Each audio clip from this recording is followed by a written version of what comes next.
one of the ones that we looked forward to and said should be pretty good, Cesaro and Seth Rollins.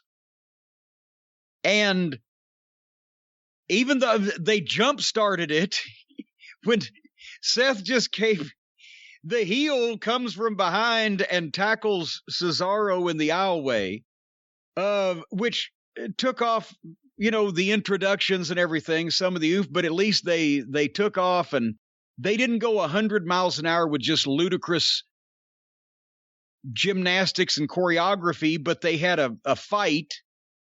It paused a second for the bell to ring and then took off again. And Seth Rollins actually took a backdrop. Did you see that? You can watch 5 wrestling shows these days and not see one backdrop. They went out, WWE guys who respect the rules and are told to respect the rules somewhat when it's convenient. But they went to the floor for a minute, a little flurry, and back in, so they didn't bury the referee and it didn't look stupid.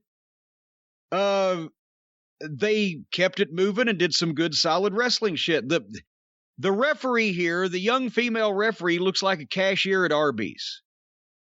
Again, at least Ref Aubrey has some personality and some oomph. She's not allowed to do anything because none of the guys can follow the rules, but at least she looks like she has some oomph. But this girl was just kind of wandering around watching what was happening.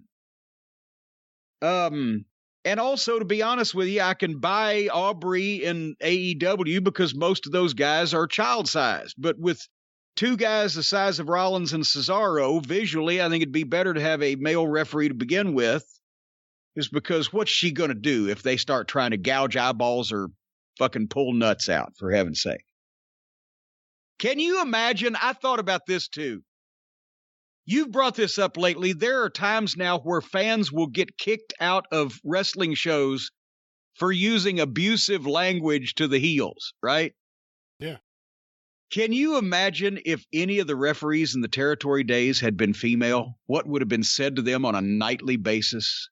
When the heel went over, when there was a fuck finish, and the guy, even whether the guys put heat on the referees or not, the referees in the territory days were routinely cussed out in every match, regardless of who won.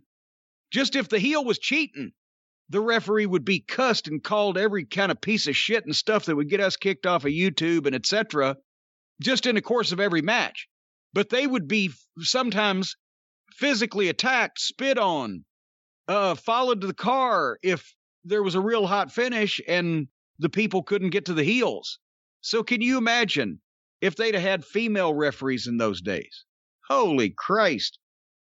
But anyway, I like this match overall. We could go move for move, but there was some nice stuff, but as a matter of fact, at one point I wished also, I can't figure out slow-mo on the cock, and Seth did a nice springboard knee to the side of the head. These guys know each other. They've worked well together. Claudio's so fucking strong. And I think with a crowd, this would have been one of the rockin' matches because they had nice false finishes and the 14 or 15 round big swing, the sharpshooter, then the crossface, then the sharpshooter again, then stomping Seth's arm. Claudio was really putting it on, and all of a sudden, Seth just small packaged him. 1, 2, 3, boom, done. See ya. Apart from just that finish came out of nowhere and did not impress anybody, I thought they had a good match. What'd you think? It didn't connect with me at first. For whatever reason, Seth Rollins, who was in one of the best matches I ever saw live, him and Austin Aries in Ring of Honor, who is an incredibly talented guy, there's something in the last couple of years that every time I see him, I just kind of want to turn the TV off or, do something else. There's something annoying about him. Took me a little while to get past that, and once I did, I thought the match got really good. I thought it was really, really good. And then the finish just came out of nowhere. And that was it. And then everything just moved on. Once you got past your peevishness at him, he's annoying. Yeah. It's just that voice and just every gimmick he's had for the last couple of years. Like when we saw the Monday Night Messiah, that was pretty. The Shield was great. He looked cool, didn't talk, wrestled his ass off. And then he started doing promos, and I said, oh, no. And they got worse and worse and more scripted. And just the Monday Night Messiah, now he's fucking Steve Martin, the wild and crazy guy. I don't know what his gimmick is now. But there's just something missing. I don't know. I liked him better when he was a mute. I don't know. and we had a mute at the time, and he turned out to be the best talker in the fucking company. Anyway,